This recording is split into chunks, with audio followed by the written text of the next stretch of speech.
You like to think that you're in complete control of your actions, right? That's why when it comes to diet and losing weight, people like to label overweight people as lazy or say they lack control. And when scientists say that our brains or genetics are to blame for weight gain, people say it's just another excuse.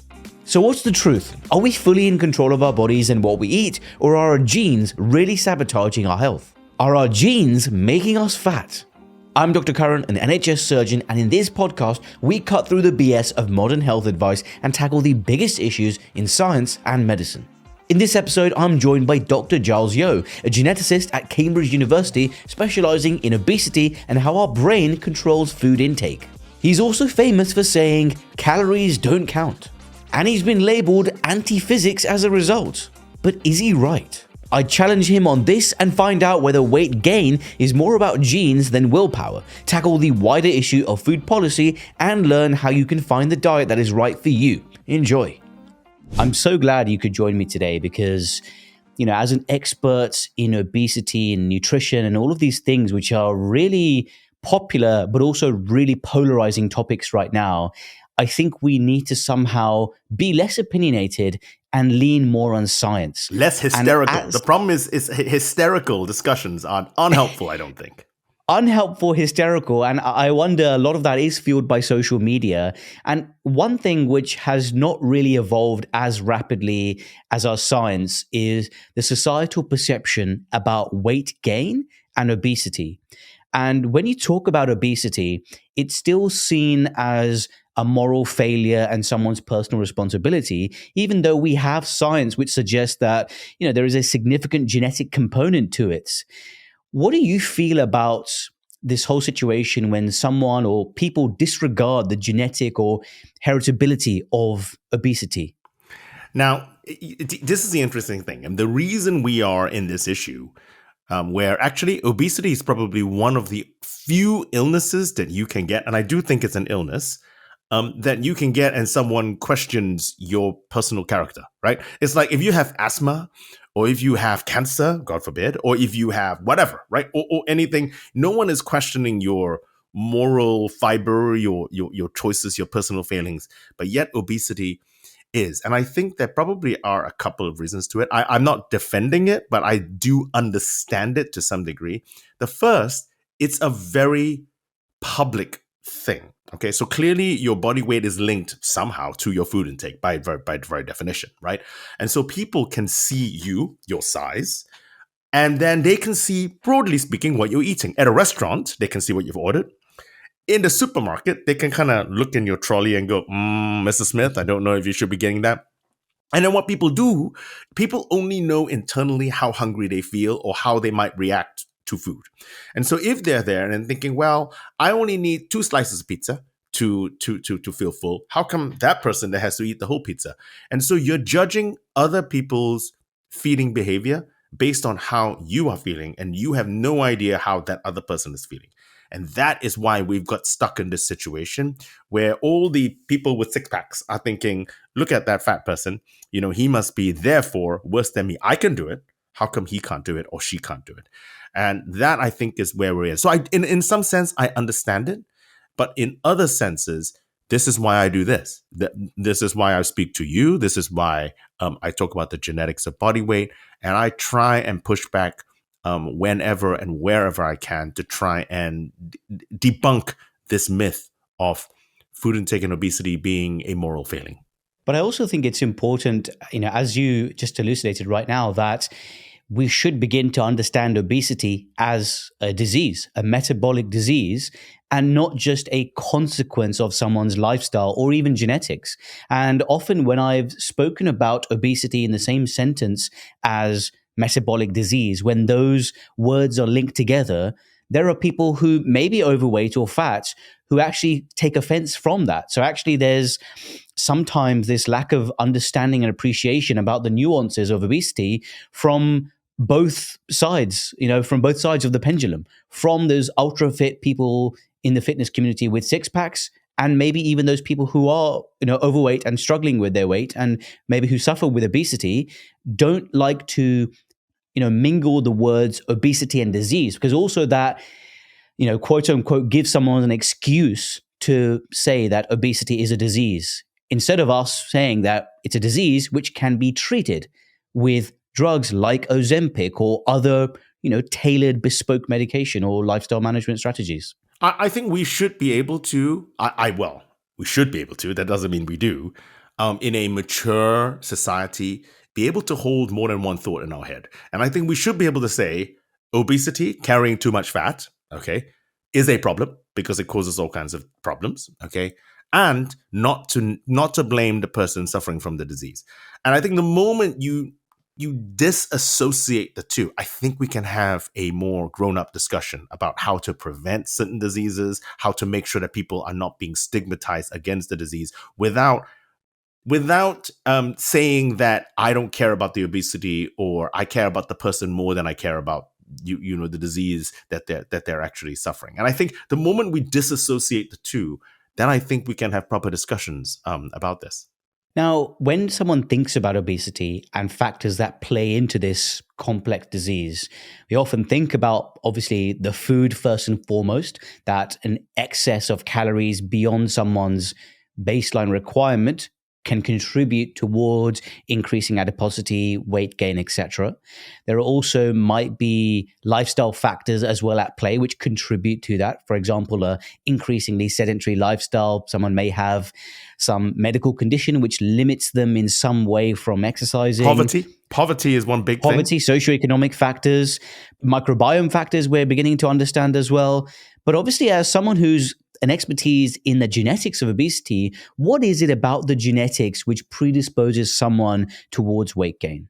So we now know of over 1,000 genes, would you believe it, that play a role in our body weight. All right. So it's not just one gene. People think there is a fat gene or there is a skinny gene, and that's not true. We know of over 1,000 genes that play some kind of role, and the vast majority of these genes act within the brain.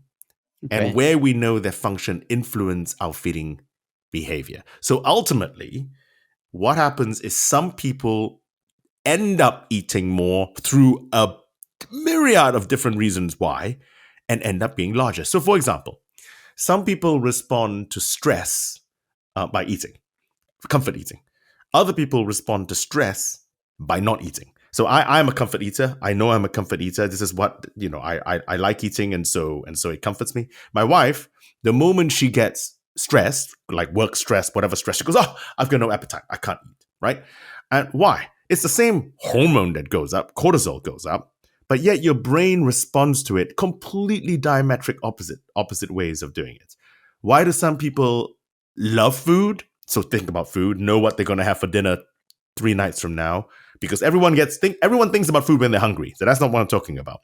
Whereas other people use food as fuel. So in other words, they only think about food the moment they're hungry.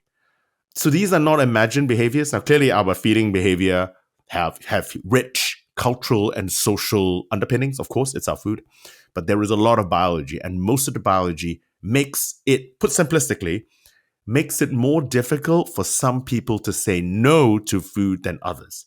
And that is what we see. It tends to be a feeding behavior signature that you see within the genes.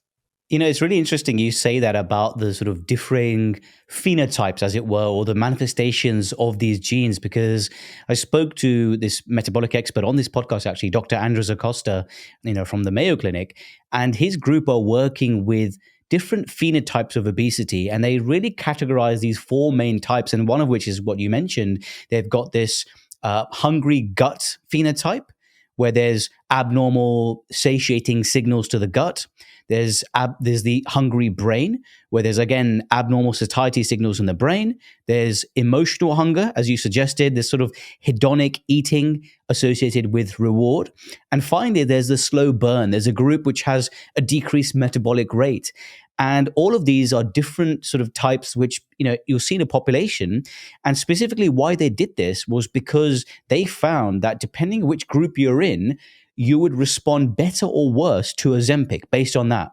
And so we know Ozempic, GLP-1 agonist, is based on a native hormone for satiety signals and making us feel full. So it's very interesting to see that sort of parallel and that diaspora of different changes in genes within a population, which can I guess, be so stark in terms of how much you feel like you want to eat and how full you feel at any given time? So, and this is probably the biggest myth that we bang. I mean, look, you've just said it, that there is some kind of one size fits all solution. And so, I always tell people this: if you are trying to lose weight, trying to be healthier, and you go into whatever gram, whatever you're doing, and someone says it's my way or the highway, if someone says that my way is the right way, they are almost certainly lying. Okay, so in other words, it may work for them, it may work for some people, it won't necessarily work for you. And it's so important to stress the point, and so important that people understand why they are eating. If you want to lose weight, if you want to be healthier, you do have to understand why and what your trigger points are. Because the moment you do that, I think you have a better chance of tailoring something, that you can stick to, that's sustainable, that is going to be effective for you, your biology and your lifestyle. So what is your take on all of these different diets that are out there? Is there, could there be any one diet that does fit all? I mean, often a lot of people who try, for example, the keto diet, they often see pretty good benefits within, say, 6 months' time, and then the benefits taper off, presumably because they're cutting out an entire group of macronutrients, which, is pretty essential for function. And maybe they may not be sustainable to remove carbs for that extended period of time. And, most of the keto trials and studies which are out there don't have a follow-up beyond 6 to 12 months. Correct. So we don't know the sort of impacts beyond that. But is there a specific diet that we can ascribe to say that it has certain qualities which can be sustainable if they meet these criteria? Okay, I think there are certain basic rules. I hate to use the word rules when it comes to food, but I do think there are certain basic fundamentals that you can follow that you can then apply to any diet out there. Okay, broadly, except for the ridiculous carnivore diet. I don't know if you have carnivores listening. That is a ridiculous diet. Yeah. But most diets, I think, fits. I think you need to eat enough protein, not too much. I do think, and it doesn't have to be steak, right? So in other words, any form of protein. I think we need to eat a hell of a lot more fiber than we are as a species eating at the moment. So as much fruit and vegetables as possible. I think we need to try and limit the amount of free sugars that we eat. So this is sugars that are not tied up in fiber. And this includes the powdered stuff as well as honey and maple syrup and stuff like that. Limit it, okay? Not wipe it out, but limit it. And I think if you do those three things, and probably actually have a bit more unsaturated than saturated fats, but we'll leave that alone. Even if you do those first three, enough protein, much more fiber than we're eating, limiting free sugars, you can apply that to any diet you want. You can be vegan, plant-based. You can be keto. You can be Mediterranean. You can be whatever you want. Apply that. And all the diets have their own pluses and minuses depending on who you are. But those general fundamental rules will mean that you are actually, on average, improving the quality of your diet. Now, if we look at, obviously, a lot of the whole landscape of nutrition, and particularly when it comes to obesity and metabolic medicine. For example, it was only in the 90s that we discovered leptin, one of the hormones that provide us with that feeling of fullness. So where are we getting all of this data from about the sort of interplay between obesity, childhood obesity, and how it's so different within a population? Where is all this large epidemiological data coming from? Well, the large epidemiological data needs to be improved, I want to point out. So there are a number of big cohort studies that exist. I mean, UK Biobank, for those of you who are UK based, is a famous one. It's 500,000 healthy UK control individuals, healthy, quote unquote. And they've had all their genes sequenced, and they've had, a number of different tests done on them. So you have cohorts such as those. You have smaller cohorts that are trying to follow up what happens when you're a kid and what happens when you're growing up, but those are far smaller.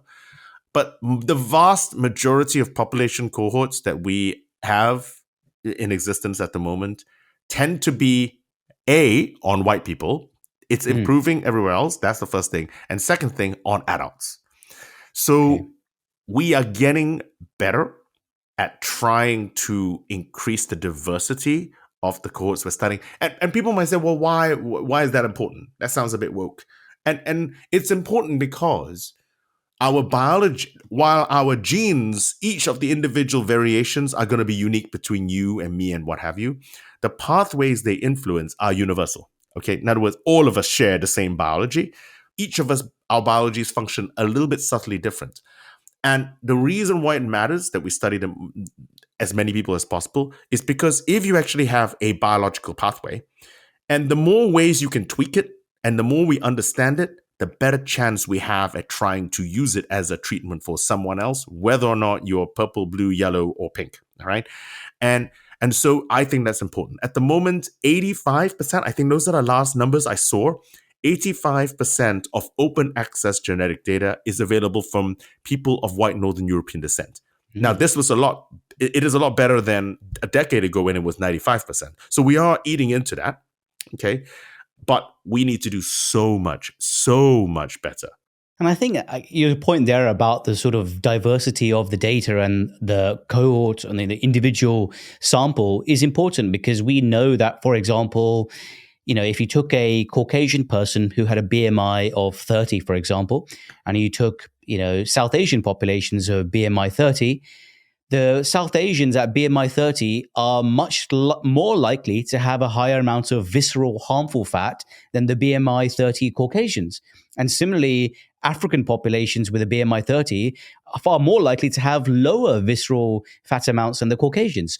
And so they all have different risk categories for heart disease and metabolic disease, purely because those different ethnic minorities at the same BMI all have different percentages of visceral fat.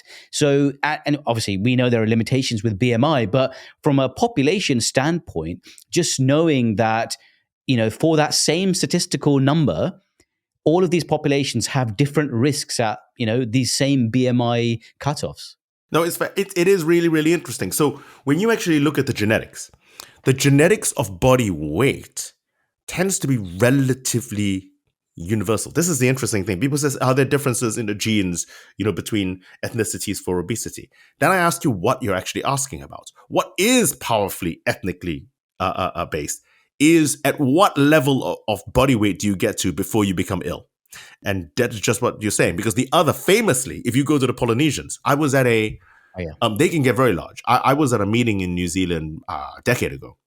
So New Zealand, obviously, the indigenous people there are Polynesians, but there's also a large South Asian diaspora there, okay, immigrants. And so I have got a Kiwi but South Asian colleague out there, diabetologist, and she was giving a talk. And so she was comparing the indigenous Polynesians and the South Asian diaspora, and they nearly got to get to twice the BMI a South Asian would get to the indigenous population, the indigenous Polynesians, before they have the same risk of type 2 diabetes. Wow. And it was really, to me, I hadn't quite realized how stark it was. I mean, clearly we're taking extreme populations, but nonetheless, twice. We're not talking like 10%. You know what I mean? Yeah. I mean, so, and it is really, really interesting. So people ask me, what is obesity? How do we define obesity? Yeah. And BMI 30 is obviously a number on a pack. But I think that the more nuanced discussion is that obesity is when you're carrying too much fat that it begins to influence your health, which means that each person can carry different amounts of fat safely. And so obesity means different things to different people. Yeah, and I guess the example you gave of the Polynesians who can gain a large amount of sort of abdominal fat, as it were, before they're in that risk category of other populations, I guess it's similar to sumo wrestlers in a way, who are professional level athletes. And if you compare a 150 kilo sumo wrestler to a 150 kilo average Japanese person who isn't a sumo wrestler, you would see significant differences in metabolic risk level, purely based on the fact that the sumo wrestler probably has a lot more most muscle of that body fat as subcutaneous under the skin fat, as opposed to that harmful, around the organ fat, right? I mean, that is true, okay, for that. But obviously, someone like a sumo wrestler, or actually, if you look at American football, I'm a big fan of American football, those really enormous guys that are on the line. So not the skinny gazelle type people on the outside. Linebackers. Yeah, the linebacker type people, really large people. So they do carry more fat, and it is largely subcutaneous, but they also carry more muscle. Now, the fat is hiding the muscle. But what we now know actually is, independent of anything else, the amount of muscle you carry, it's the muscle to fat ratio that is ultimately important about giving you good health profile. So yes, fat does matter, But the more muscle you have, the healthier you're likely to be, particularly as you go older, particularly as you age. Now, one thing that I guess you've been quoted on famously saying is that what you eat and the calories don't matter. Obviously, there's nuance to that. And also the fact that we know that to also lose weight or, body fat, as it were, you need to be in a calorie deficit. So in terms of the nuance of the calories don't matter, what is it that sort of underpins that sentence and that ideology? Well, first of all, thank you for asking the question in a nuanced fashion, because I'm often not. Whenever we talk about calories, I think people think I'm anti-physics. I'm not anti-physics. I understand that twice, like 200 calories of chips is twice the portion of 100 calories of chips. I'm not anti-physics. But so is 200 grams of chips twice the portion of 100 grams of chips. And no one is trying to compare 200 grams of chips to 200 grams of carrots. Ultimately, that is what we're talking about. Calories give you one piece of information, how much food there is there.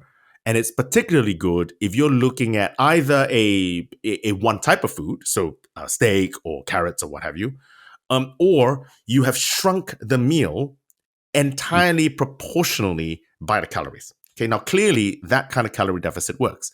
A big problem is a lot of the diets that are out there at the moment say, oh, you need to make sure you count your calories and restrict your calories, or say 400 calories for lunch. Whatever, I made that up, but imagine that. And then it really does matter whether or not you have 400 calories of a steak, or donut, or pure sugar. I mean, stupid. It's a stupid comparison because you wouldn't, but that is why calories per se don't actually give you the information to improve your diet. Calories So you mean to say that if someone was cutting out 400 calories, it depends where they're cutting the 400 from. If they're cutting out 400 calories of fiber, or are they cutting out 400 calories of XYZ? Exactly, right? Because the calorie doesn't give you, it's nutrition blind. The calorie information doesn't tell you anything at all about the type of nutrient you're eating or cutting out, either or. And so I think that, yes, obviously, an energy deficit is required for losing weight, okay? As I said, I'm not anti-physics. But as important is you need to maintain or improve, depending on what you're eating before, the quality of your diet. And I think ultimately, let's worry about the quality of your diet. And once we do that, you'll be healthier anyway. Yes, you may not lose as much more weight as something else. And then once you've improved the quality of your diet, let's ratchet down the amount of certain foods that you might be eating so that you maintain the quality of your diet. And I think, to my mind, that is more important. I really do believe this is more important than thinking about just calorie deficit.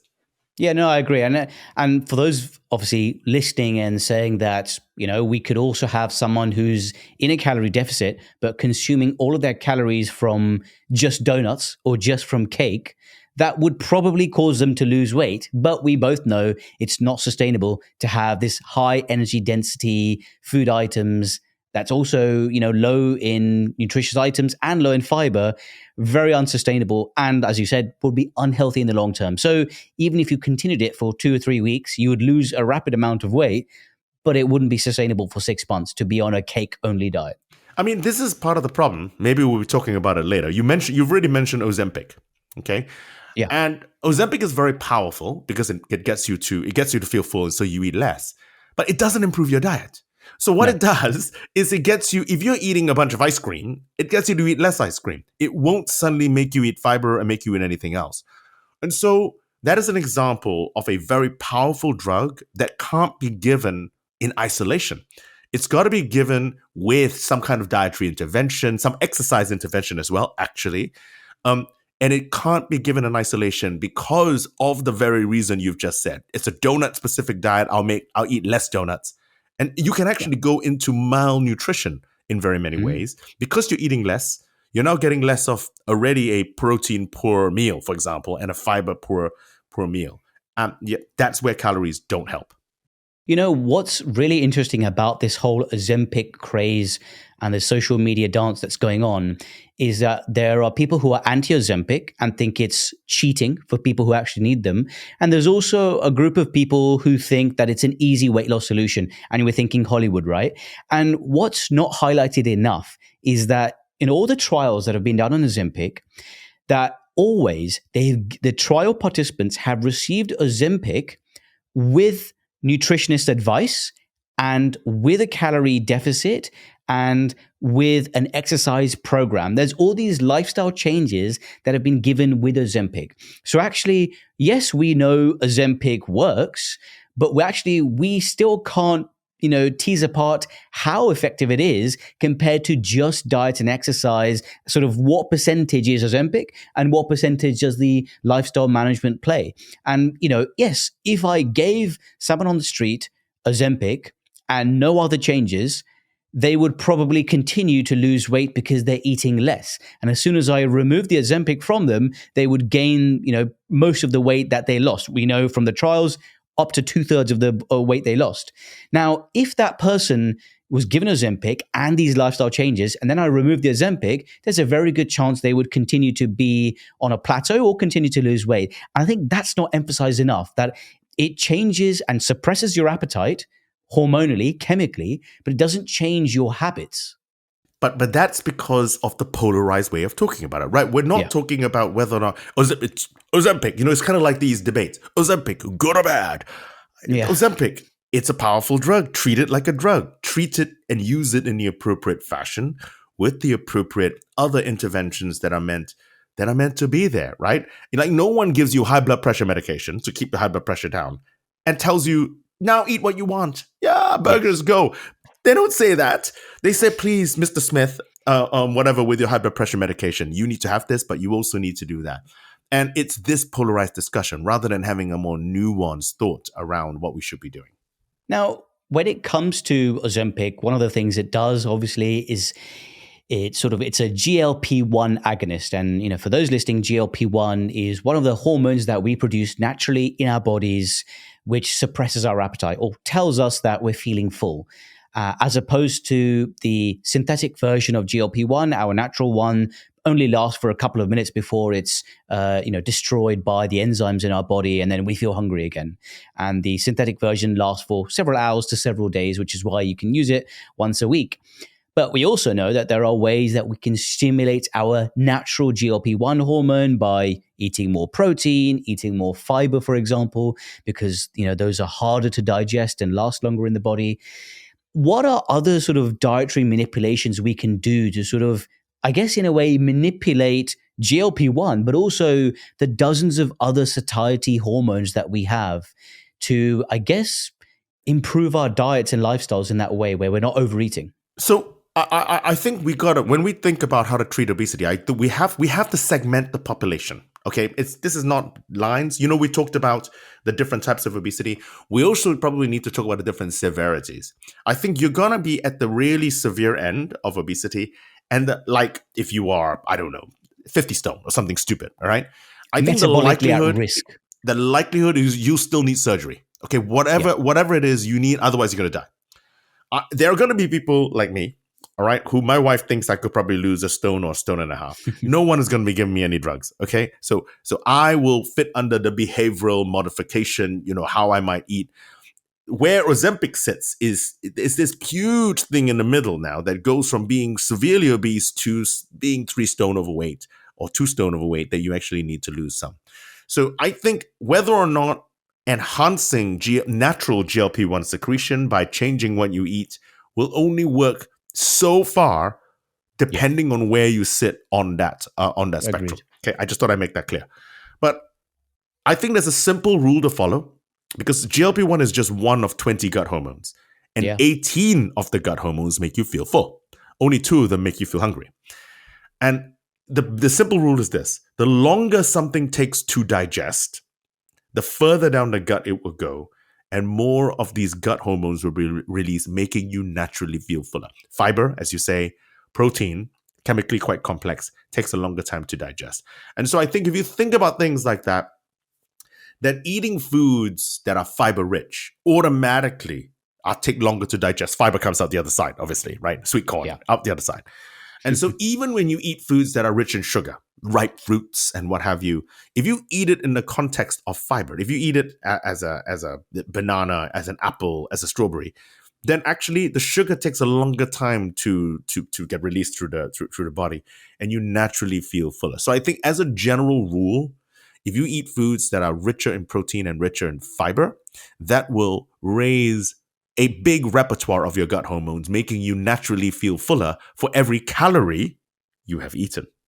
And I guess also, going back to the quality of the calories, we know that when it comes to protein and fiber, on two counts, they're probably more conducive to diets and weight loss than the others, because we know that not only the thermic effect of those are higher in terms of there's more caloric burn when our body has to metabolize protein and fiber, as well as the fact that these sort of available calories from protein and fiber are a lot less than carbohydrates and fat. So, if we eat like a fatty sauce, quite a lot of the fat is absorbed and the caloric yield of that is higher than protein, where maybe only 3/4 of that protein may be turned into calories by our body. The rest just comes out and is excreted, right? Yeah, and none of this, I want to point out, you're right, absolutely right, about 3/4, 70% of protein calories are absorbed. 30% is burnt off as heat to sort protein out.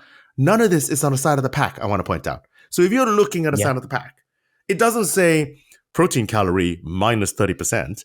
It doesn't say fat calorie nearly 100%. And it doesn't say carb calorie with fiber, whatever it is. And so that's the other reason why calories are unhelpful. They play some limited role, but are unhelpful in this setting, because there's so much rich dietary information that is there that can be more helpful to us than just the calorie. And beyond that, I think whenever we talk about the calorie, I think the moment you give some number that someone can obsess about, because it's a single figure, right? You can say ooh, and you can count it. Some people begin to obsess about it. I do think it's an unhealthy way of thinking about it. Rather than thinking about your diet as a whole, you're thinking about every little number that you're eating. What do you think is the effect of socioeconomic factors on the landscape of weight gain and obesity? Because obviously we know that beyond genetics, we could count poverty and financial situation as, I guess, an epigenetic influencer, that it could actually push you more towards your genetic predisposition or pull you away from it, depending on your privilege and how much money you have. I mean, the example, exactly right? Because if you are in the bottom, we know the numbers, the bottom quintile, the bottom 20%, socioeconomically in this country and in North America as well, are twice as likely to end up with obesity, more than twice as likely to end up with obesity, more than twice, than people like you and me, okay? Not rich people, but professionals, top 20%.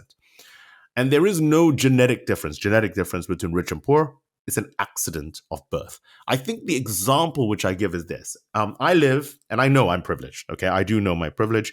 I live in a nice leafy village 10 miles outside of Cambridge, right? We got a pub. That's about it. I can't get anything. We're so far away from Cambridge, Deliveroo doesn't deliver, okay? So now if I am hungry and it's a Sunday night, I have to eat what's in my fridge, right? Because the supermarket may be closed or what have you. If, however, I'm living in a downtown area, I'm living above a chip shop, there's nothing wrong, but something else, but I have that exact same drive, the exact same genetics pushing me to eat, and suddenly I'm not eating carrots and hummus or whatever the hell I have in my fridge, but I'm eating cheap food that you can go out and actually get somewhere else. Suddenly, because of our socioeconomic status, because of our postal code, okay, I'm going to look a little bit different to someone else. And this is what we have to understand. There is this interaction, right, between the genes and within the environment. And we have to make sure we stress both sides, because your genes will behave depending on what the environment is actually being washed in. I mean, how big a role do you think the environment plays and, finances plays as opposed to genetics, for example? Okay, so I've got a colleague of mine, Professor Claire Llewellyn, who works at UCL in London, and she has a cohort of twins, identical twins, non-identical twins. So 100% of genes versus 50% of genes, and you can then see any given trait, all right? So this is what geneticists study. Why am I bald? Why is my eyes brown? How big are you? But uniquely, she also has socioeconomic factors in deep detail with these families. Now, the heritability of body weight. Heritability is the percentage of the variation of a trait that's down to your genes versus the environment. So if you have a heritable trait of 50%, then 50% is down to your genes, 50% is the environment. Okay. Now, the heritability of body weight, we have known for a while, is between 40 and 70%. Okay, between 40 and 70%. So it's not zero, it's not 100, but there's a big range. And what she's found, what Professor Llewellyn has found, is that if you go to our households, so households who don't have food insecurity with professional jobs, we live in places like this, then actually the heritability of body weight is around the 40% mark. If you go to the poorest households, the households with the most food insecurity, lowest socioeconomically, it suddenly nearly doubles to 70%. And whenever I say this, people going, I thought they're your genes. How can your genes change? But what that reflects is the fact that if you are more likely to say yes to food for the genetic elements, then if you put yourself in a poorer food environment, then you're going to be more likely to have the poorer food rather than if you're a richer environment. So the answer to your question is the range, 40 to 70% is down to genes for body weight. And I would say that 30% difference is down to the environment. So without obviously blaming parents for children being obese, how do we change that or kind of reframe that in a way? So once again, I think we need to segment the issue. I do think that there is clearly some personal responsibility. Okay, there has to be. I'm not saying it's my health, it's my children's health. I have to do something about this. And I think what you've got to do is control the environment you can control. Your household is the environment, broadly speaking, you can control. You at least control what you bring into the house. And so if you know that you or your child or both have a weakness for chocolate, just as an example, all right, maybe don't have as much chocolate in the house. So I think you can control the environment you can control. Okay, now what happens in the environment elsewhere that can be controlled? Schools. I mean, this is why I am a big believer of making sure that in primary school at any rate, that school meals in primary school and at state level, we can't make the private side do what they want, is to make all school meals free. It doesn't matter whether you're rich or you're poor, all school meals should be free, and then regulate what is being fed to the kids. Now, this is doable. It doesn't cost a lot of money, okay? And I think it's done in London, for example. In London, all school meals are free. It's not means tested. So I think we should roll this out to the UK. And finally, we need to tackle policy, okay? If I go and get diesel from the gas station, okay, BP or whatever, and I go up and pay for why am I assaulted by chocolate? I'm there to buy diesel, okay? If I go to Boots to buy my paracetamol because I've got a headache or Brufen or what have you, why am I assaulted by candy? I'm not a food Nazi. I think that we have kids who have birthdays. Sometimes I like a chocolate. All of these things are going to be true. But I feel that if I want a chocolate, I should walk to the chocolate aisle, candy aisle in the supermarket or store. Not be presented it. Exactly. Rather than putting it right there so the kids are going, and then suddenly they do it. That is legislation. That is something I can't control. And it's there winking at my children as we kind of walk past the gas station. So that is how I would think about it. I think internally we should try and control what we can in our house. We need to lobby our politicians to make sure that food school meals are healthier and are made freely available to anybody. And then in a broader society, once again, be concerned and understand that obesity is a public health problem and needs to be dealt with in a public health fashion. So it needs public health solutions. Okay, it can't be will-powered into solution. I feel that, again, when it comes to public policy, especially around food, we're very polarized yet again. And it's mainly because of social media. You have people and industry and these food manufacturers who create, a variety of ultra-processed foods which are designed to tempt us and into overeating with minimal regulation and including advertising. But then you have the other extreme where you've got people online who even demonize something as simple as supermarket bread, or say that whey protein, is ultra processed and manufactured, and it doesn't belong in your diet, and you should only eat natural things and nothing that has a chemical in it, which is basically every single vitamin there is. That's So right. you've got this kind of really polarized black and white dynamic, and the sort of the middle ground is missing. And yes, I agree with the school meals. I mean, I think back to the 90s when I was growing up and having free school meals. They weren't great. I mean, a lot of the time it was pizza and jelly and things like that. They weren't nutritious, but at least, I was getting some sort of meal for free, one meal a day that was sort of regulated in some way. To roll that out, I think that would be a good initiative to start with. But do you think beyond that, there should be something done at a sort of government level just to limit that advertising and targeting these food manufacturers, just to have some restraint over them to what they can actually produce and manufacture in terms of salt content, sugar content, fat content in the produce? Because if you look at countries in Central and South America, if we look at Chile, for example, we know that the government limited the amount of sugar, fat, and salt that they could put in cereals, for example. And also they removed Tony the Tiger from the Kellogg's box, so they couldn't be advertised and targeted at kids. And it worked.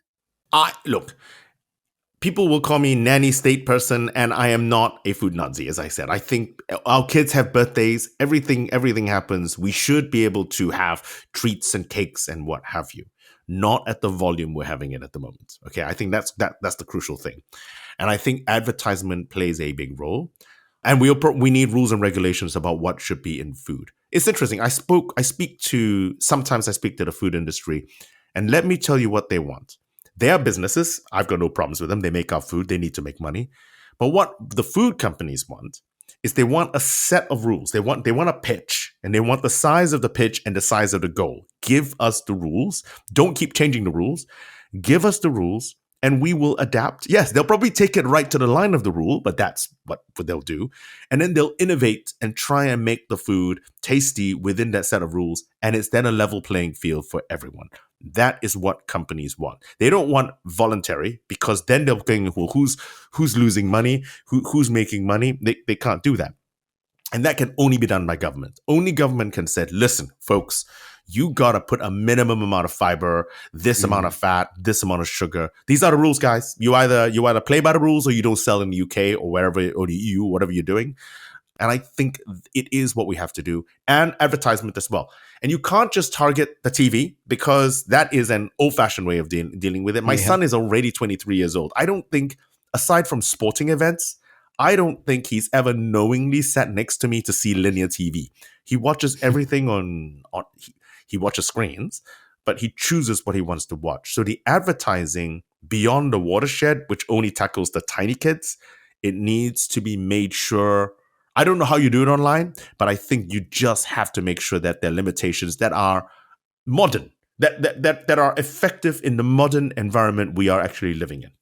And everything we've spoken about right now when it comes to either school meals availability, the advertising, the type of food that we're given, the accessibility, the environment, you could all put that in the bracket of an obesogenic environment, which is sort of dedicated towards encouraging and promoting weight gain, particularly for those individuals who are at higher risk genetically.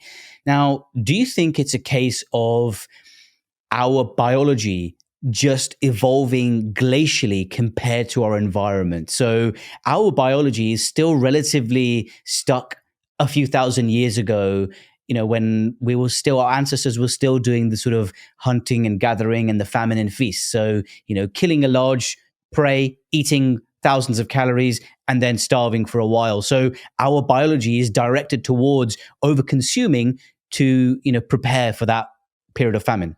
So that is true. So our body is designed for feast famine, feast famine, Yeah. feast famine, feast famine, not feast, which is the environment we actually live in. Just to be clear, we have actually adapted quite remarkably to agriculture. So not all agriculture tends to be bad. I would say we're even older. Our brain is probably hundreds of thousands of years old and evolved to this feast and famine, feast, famine. And this is why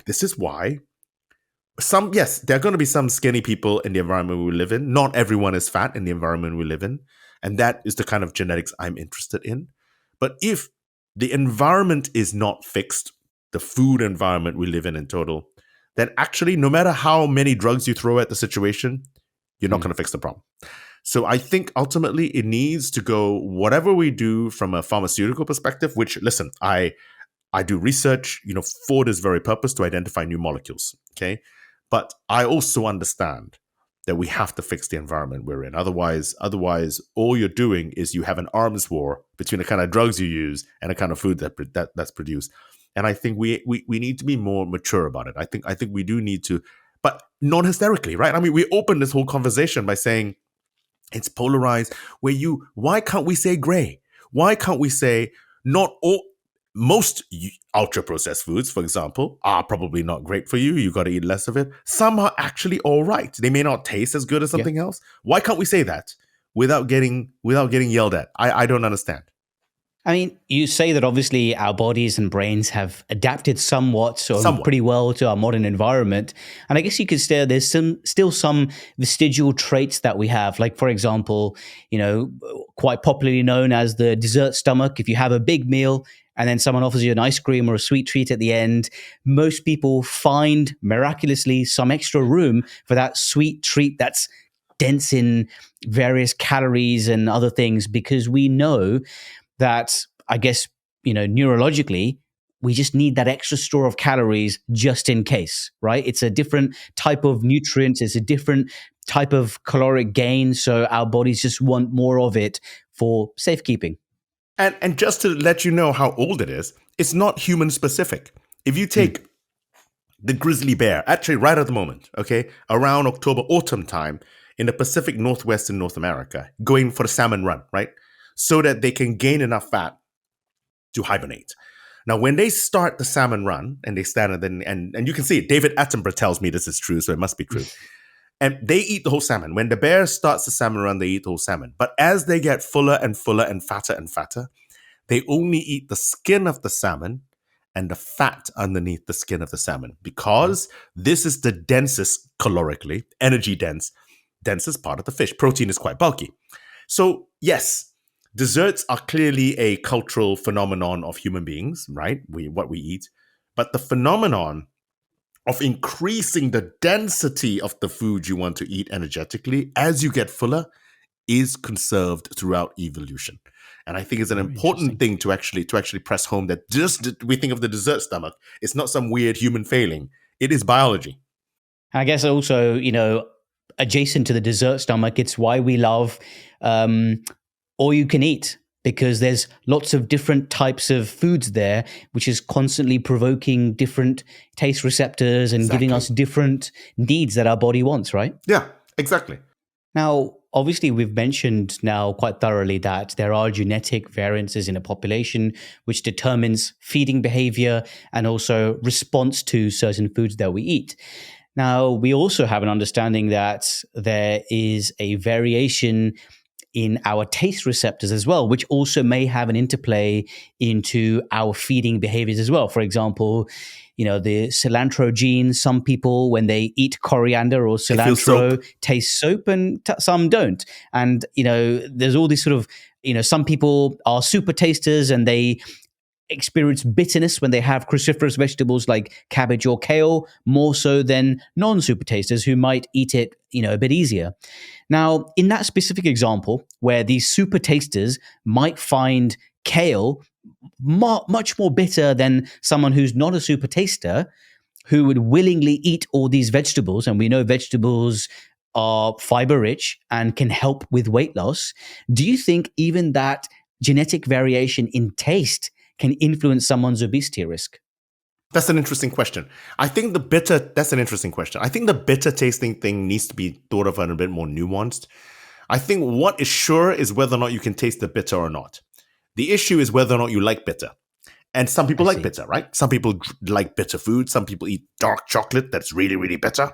And some people love Brussels sprouts. I think if you love bitter, having this bitter thing is neither here nor there. If you hate bitter, for some internal reason, then having this genetic change will make you detest Brussels sprouts. And once again, it's not a moral failing, because if you don't like bitter and it's really bitter, why are you going to do that? There are vegetables that are available out there which are not bitter, and I think what you can do is find those and actually have those instead. So I think that is the nuance around it. That being said, I use it also as an example because it does show that, look, your taste in food is not just, taste and upbringing and culture. There is culture and taste and upbringing, yes, but there is so much biology, including whether or not you're likely or less likely to like a Brussels sprout. I think just in terms of that cultural difference, whenever I'm eating food that's cooked by my mum, she's, vegetarian, cooks Indian food, and it's very, very dense in a number of different colored plants, spiced, and I love eating vegetables. When I'm eating my mum's cooking, I'm not even thinking about meat or anything else. But when I'm eating, sort of Western food or British cuisine or something like that, I detest vegetables, because they're sort of basically raw. Yeah, they're boiled to death or they're steamed, and I just can't seem to enjoy vegetables when they don't have spices and flavoring to them. So, and I think there's probably a vast number of people who are in a similar camp. They need to find ways to make healthy foods taste better in order to actually stick to some diet or healthy lifestyle habit. I know you got to be able to deliver. See, this is it, right? When you are trying to do a population level intervention, and if you are someone in health space, you need to consider cultural differences, because it is so much easier to be a vegetarian in India. It just is, right? Because of all the spicing, you don't think about the meat. Whereas in countries that are less spiced, suddenly you do require some other flavor profile. So I think that needs to be taken into consideration as well when people are being given dietary advice. You need to be sensitive to the cultural context. Otherwise, you're going to make suggestions. But the one suggestion I always said is that, okay, so say my mom, okay, just as an example, say my mom, she's not, but let's say she has type 2 diabetes and she goes to see the doctor. Okay, now the doctor happens to be white, not Chinese anyway, and she has to eat more fiber. That is now if the doctor in front of her is saying, Mrs. Yeo, so my mom, you got to eat more brown rice. Do you know what? She will never, I don't know what Indian people do. Chinese people do not eat brown rice. And so we just don't. It's culturally abhorrent to us. We just wouldn't do it. And that's an example of giving nutritionally sound advice in a culturally insensitive fashion. And so you've now lost my mom. My mom is going, this is a stupid doctor. He says to eat brown rice. No one eats brown rice. We give that to the pigs, right? Like literally, that's what my mom would say. And so you need to be culturally sensitive to what you do, spicing wise, what kind of fiber, what kind of food, what kind of meats. Because if you don't do that, if you don't treat, and this is to your clinical listeners, if you don't treat the person in front of you, then you risk losing the person in front of you. You can't just think of what you've memorized in medical school. Okay, you need to do this, this, and that. You need to say, okay, this is Mrs. Lee, Mrs. Singh, Mrs. Khan, or Mrs. Smith. How do you therefore give the advice to the person sat in front of you? Yeah, I think that sort of customization speaks towards medicine in general, that we can't give a one-size-fits-all prescription to every single person. So maybe for the Indian, the Chinese, Malaysian person, it's maybe saying, listen, stick to your white rice, but maybe try, using leftovers and increasing the resistant starch, right? That's a sort of a healthy fix for using the same thing. So small tweaks like that. And, I happen to love leftover rice anyway. It just tastes better the next day. But one thing I'm really interested in, and I guess this is where a lot of our worlds collide, is the microbiome. I'm really interested in sort of the gut and the microbiome. And, when we're talking about some of these satiety hormones like GLP-1 or protein YY, we know that when we eat fiber, for example, it's not digested through most of our digestive tract until it gets to the colon. The team of bacteria feast on these fibers and then produce chemicals, which then sort of set off a cascade of other reactions, which result in the production of some of these satiety hormones. So what role does the microbiome play in influencing someone's obesity risk and weight gain in general? Because we know that as an adult, your microbiome is relatively fixed with some degree of flexibility, but it's the first 1,000 days of life where it's really open to be manipulated. So, in your opinion, in your research, what role does the microbiome play in this world? So I'm not a microbiome expert, but obviously I know about it. I think it's a relatively new science. I think the microbiome is a wonderful reflection of your health. You need a healthy microbiome, and for healthy I mean varied. Okay, more bugs the better. The more different types of bugs the better. I think it's a reflection of your health. So will someone who's ill have a different microbiome to someone who's not? Probably. If someone who's larger gonna have a different microbiome to someone who's skinnier? Probably, because what is the environment that got them there? I don't know about increasing the risk, though. I think all the data that has actually pointed out about the microbiome driving disease, I think is equivocal. But it is crucial because, as you say, they ferment the fibers in the large in the colon, and actually, it doesn't only result in the rise of certain gut hormones, because you're right, it does, but it also produces things called short chain fatty acids. Okay, which in of themselves, because that's one of the metabolites of fermentation of these soluble fibers, that also has the natural effect of making you feel slightly fuller. So hormone levels go up. It also produces good metabolites as well to make you feel naturally fuller. So I think, as with everything we've talked about in this interview, I think we need to be nuanced about it. I think we need to understand it a bit more. We need to know that it is fantastic for us. We also need to know that actually at the moment, the evidence for it being a big cause of obesity is lacking. I don't think it causes it. I think it's a good reflection of the situation we're in at the moment. I guess, yeah, you could argue it's a chicken and egg situation. Yes. We don't know if it's a consequence or, driver of. I guess that's an open question still to be answered. But I would say in some of the sort of, some epidemiological data, for example, there was a paper which looked at the bacterial diversity of different ethnic populations from the Hadza tribe to Malawi tribes, USA, and Italy. And they found that the bacterial makeup of the Hadza tribe, which are sort of modern day hunter-gatherers, they had bacterial strains and a biodiversity not seen in some US populations. Those bacteria seen in those Hadza tribe were extinct in the US and Italian populations, and even the Malawi populations. And obviously, we know that some of those tribes don't have any manifestation of chronic disease, obesity, allergies that we see in other parts of the world. So I don't know. I guess the microbiome science is in its nascency, but I think we have enough information to say that there is some huge role it plays in manipulating various diseases. And could obesity have a role to play in that alongside genetics as well? Who knows? And I think the science will continue to grow on that, I feel. It will. It will. And I think you're right. It is important. I'm not anti-microbiome. It's one of these things where clearly it's the first thing our food hits whenever we eat it. Yeah. So clearly it's going to play a huge role. In terms of everything that we've said and your research so far, what are a couple of actionables that you would suggest to someone just based on all the stuff that we've spoken about so far? I think the biggest actionable, I would say you need to lose weight, is to understand your feeding behavior.